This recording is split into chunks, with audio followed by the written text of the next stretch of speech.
It's strange. There are some things from the past that I feel a certain connection to.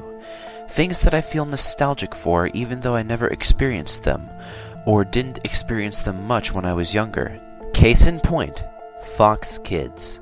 I was exposed to Fox Kids when I was younger, but since I was born in 2003, 1 year after Fox Kids disappeared in the US, all of my exposure was through videocassettes that my father recorded for my brothers.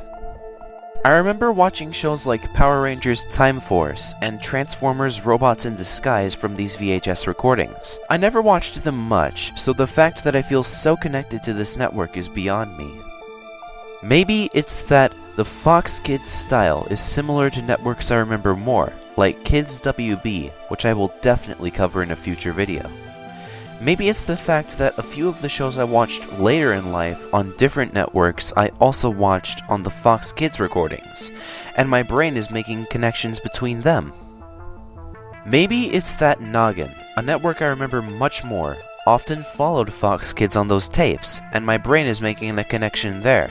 It's a philosophical question of mine that I don't know if I will ever have a definitive answer for.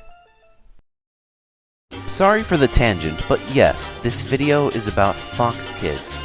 Definitely something that 90s kids will remember more, but important nonetheless because it led to networks like Jetix and Foxbox. So let's look at the history and see how Fox Kids got there. On September 8th, 1990, the Fox Children's Network was launched.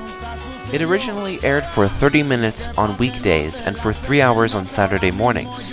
But 1 year later, in September of 1991, the time was increased to 90 minutes on weekdays and 4 hours on Saturday mornings. Also in September of 1991, they rebranded to Fox Kids Network. In 1992, they increased the schedule again to 3 hours on weekdays and 4 hours on Saturday mornings. All Fox affiliates had the block at first, but a few years into its run, some stations decided they wanted to focus more on news and business, and Fox Kids was neither of those things. In 1993, WSVN Miami dropped the block. In May of 1994, Fox signed an agreement with New World Entertainment to switch its stations from ABC, CBS, and NBC to Fox within the upcoming months. Many of these new Fox stations decided not to air Fox Kids, instead focusing on content for older audiences and news shows. In response to this, Fox ordered Fox Kids to be aired in certain independent stations, alongside Kids WB and UPN Kids. Some stations like WHBQ-TV Memphis, KTVI St. Louis, and WGHP High Point decided to air Fox Kids from 1 o'clock p.m. to 4 o'clock p.m. and lead it into the evening news.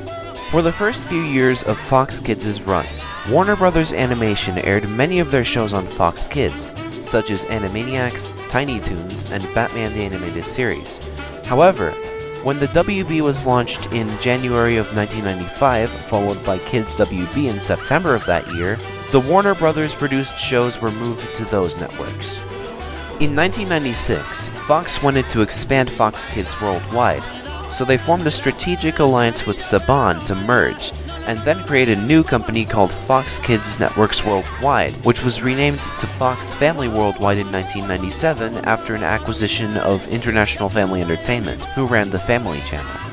If there was one thing that became the bane of Fox Kids' existence, it was the Children's Television Act of 1990. The Children's Television Act is a series of regulations imposed by the FCC to monitor the amount of educational content in children's television. These regulations manifested themselves in 1997 with the introduction of EI, or Educational and Informative. That's why EI would appear in the top right-hand corner of the screen in PBS Kids shows. This new law stated that TV stations would have to air at least 3 hours of educational programming a day. The shows Fox Kids aired did not comply with EI, so in 1998 they added the PBS series The Magic School Bus to the lineup.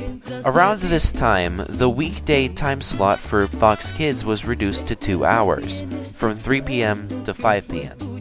In 2000, Fox affiliates were given the option to air Fox Kids from 2 to 4 p.m. instead if they ran the news at 5.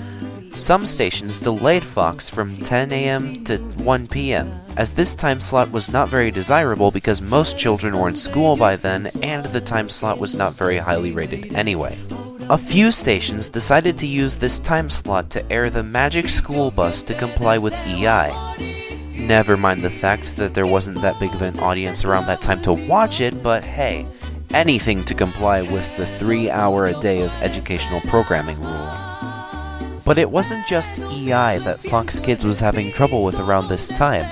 It had once been the king of kids' TV in ratings since 1992, but in 1998, it was dethroned by ABC's recently launched One Saturday Morning block. It was then overtaken again by one of its main competitors, Kids WB. The other networks simply offered better quality shows, a problem that was largely caused by Fox Kids losing the Warner Brothers produced shows 3 years earlier, and no matter what they did, Fox Kids just couldn't keep up with the rest of the pack. As if Fox Kids wasn't having a hard time already, in 2001, the Fox affiliates decided that they wanted to use the time slot taken up by Fox Kids for their own programming, as they were getting more confident that their programming could keep up with that of ABC, CBS, and NBC. Then, in that year, Fox decided they'd finally had enough. And Fox Kids, Fox Family Worldwide, and Saban Entertainment were sold to the Walt Disney Company of all places. However, Disney let Fox Television Entertainment oversee the dying brand, and let them operate it at Fox TV headquarters in Hollywood. By this point, Fox knew that the writing was on the wall for Fox Kids, and they discontinued daytime children's programming at the end of 2001. Fulfilling the wishes of its affiliates to give more time for their own shows. However, 4Kids Entertainment was sold the rights to air Fox Kids on Saturdays, and it did so until September 7th, 2002, when the plug was finally pulled altogether on the poor block. Fox Kids was replaced 7 days later by Foxbox, which was also run by 4Kids Entertainment. In fact, Foxbox was renamed 4Kids TV on January 22, 2005, and it ran until December 27, 2008. Fox would never again venture into the realm of children's TV. Internationally, Disney continued to run the Fox Kids channel until 2004 when it was replaced by Jetix. If you want to learn more about Jetix, I suggest you watch my video on the topic. Link is in the video description. So the reason Fox Kids failed is simply because it wasn't planned as well as it could have been, and also, it just wasn't wanted in the end. It was clear from the early 90s onwards that the affiliates didn't like what the block was doing to their schedules, and although it maintained good ratings for a good chunk of its run, it wouldn't keep those ratings. Combine that with the ever-impending risk of being in trouble with the FCC, and it was inevitable that Fox Kids would crumble. I wish Fox Kids had stuck around for longer. Then maybe I wouldn't have my philosophical question that I mentioned earlier. Let me know in the comments, what do you think Fox Kids could have done in order to stay afloat? And also, do you remember the block? Anyway, thanks for watching and stay tuned. Oh, one more thing before I go. I am aware of the lack of quality with my videos on Medora Entertainment, and the lack of quantity with my videos on Medora too. The reason is that I have been focusing more on school as of late, and I haven't had nearly as much time to make videos. I have decided to start working on videos slowly but steadily. So you won't be seeing history videos or any videos that require as much script writing, recording, and editing as the history videos as often as you used to. However, I am nearly done with my class, so perhaps there will be a little time before I start the next one to work on videos more. Also, fair warning, I am looking for a new job and am planning on getting one by the end of the year or January of 2020, so that might cut into video production more. In short, life is becoming bigger and harder for me, and my young adult life is about to begin. The 16, soon to be 17, years of innocence and free time I've enjoyed on this earth are coming to an end. I will continue to work on videos as much as I can, and perhaps I can find a more reasonable work YouTube balance in the future, but until then, I ask for your patience, now more than ever. Thank you all for your understanding.